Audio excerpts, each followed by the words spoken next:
Hey folks, Zach Osterman, IU Insider, Indianapolis Star, Mike Niziolek, Bloomington Herald Times. What's your title? IU Insider?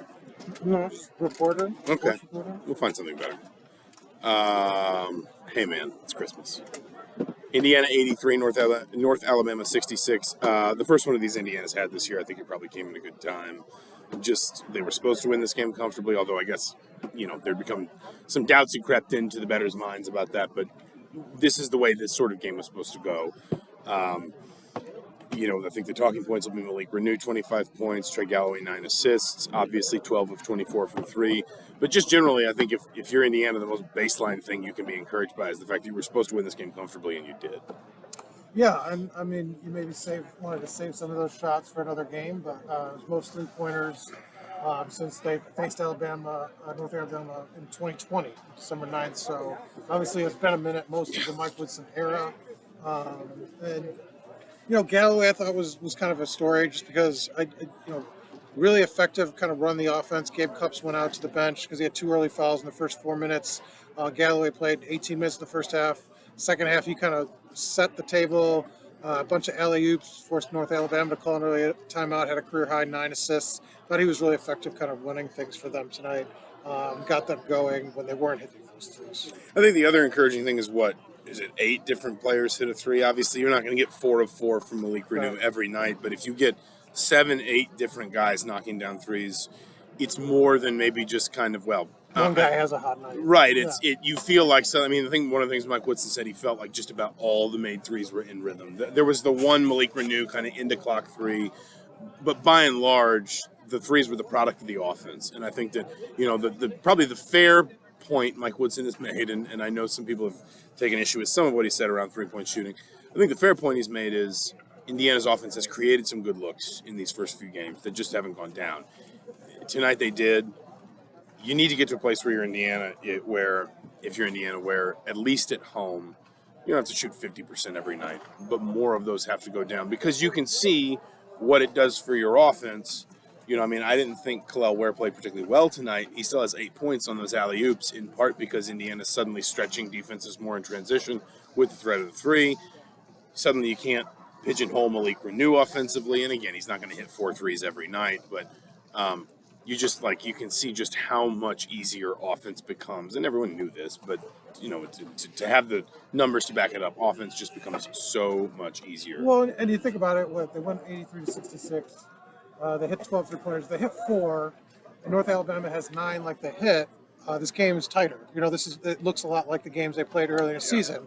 And so you can kind of have these comfortable games where you're not fighting and clawing to win a game against an inferior opponent just because they're they're shooting so many more threes and they're hitting a few more than you. Because that's kind of been the script for the early part of the season. I turned to you and said, was this their first double-digit win? I mean, Harvard was, but they've only had 2 this whole season, and it's not like they've been playing a bunch of world beaters here. This was a comfortable win. It should have been a comfortable win, and they got it. And, I think it's good, if they can get some momentum, next week against Kennesaw State, going into the rest of the Big Ten schedule. I think that's what they need. And then you hopefully get Xavier Johnson back sometime soon. He wasn't wearing a boot tonight on the bench, still missed the game. It wasn't Tuesday night either. He was taking some shots in warm-ups, which I guess matters or doesn't. But it's been off for a you little get while. Him back, and you can kind of have some momentum going into the Big Ten after you lose, some games that you didn't really compete very well against. Yeah, and I think, the other thing to remember is part of this three-point disparity these teams are coming in and just chucking because they know Indiana doesn't make a ton of threes. And they suspect Indiana will struggle to rebound long caroms. And so they basically just sort of give up on transition defense, throw up threes. Some of them are good shots, plenty of them aren't, and then flood kind of the free throw line extended and the lane 8 feet out waiting for long rebounds.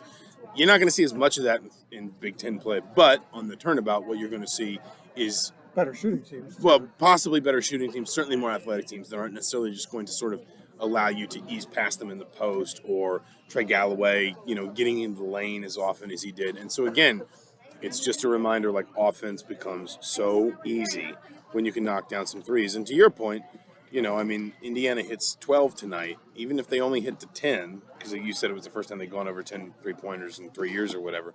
Even if they only hit the 10, they still win this game by 10 points.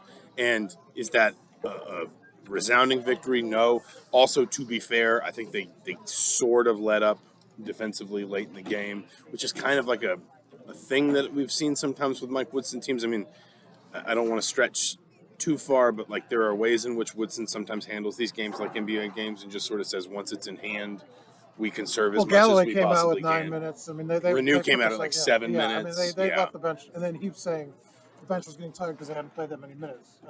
The season, really, Peyton Sparks, specifically, so they were getting a little winded. So that might have had some. Maryland game was like that too. I mean, they were up to 25-26, and then they only win by 12. But it's kind of because one side's still pushing, and the other one says, "Okay, we've done enough. Now we're conserving for the rest of the season." Listen, if nothing else, we have said this in so many different ways. What we've written, our podcast, whatever. Indiana clearly just needs to be able to take some baby steps for a while here. Like that, like Indiana needs to be able to just kind of go, piece by piece and not skip steps. Tonight was they escaped Morehead State, win this one. You expect them to beat Kennesaw State. I mean, record-wise, this is where you thought they'd be. Yeah. And I mean, maybe some of the games have looked worse. Maybe some of the games have looked better. But ultimately, record-wise, Woodson, like to say, a win's a win, and record's where it should be, essentially. And you're still going into re-entering Big Ten play, assuming you beat Kennesaw State, no bad losses, and you're 2-0 in the conference. There's not much more to read into it to that. I don't think. I mean, it was also a basketball game 3 nights before Christmas Eve. I just thought you were going to say it was also a basketball game. It was also a basketball game. I can confirm that there was a basketball game. Let's leave it there. It was a good crowd, though, for what for Thursday night at 8:30, which feels like 4 in the morning. Yeah, that wasn't cool. And but a good crowd for a good showing for Sunday. December 29th, Kennesaw State here. What's that? A 6 o'clock game, I think. Yes. Between now and then, we'll obviously be taking some time off. I think there's been some strong suggestions. There'll be a little bit more transfer news to talk about on the football side, but it's a good time as always to thank all y'all for reading everything, Herald Times, Indy Star, watching all these videos, following us on Twitter, on other forms of social media. Thank you for everything. If you keep it, may you have a Merry Christmas, and we will be back on the other side. Talk to you soon.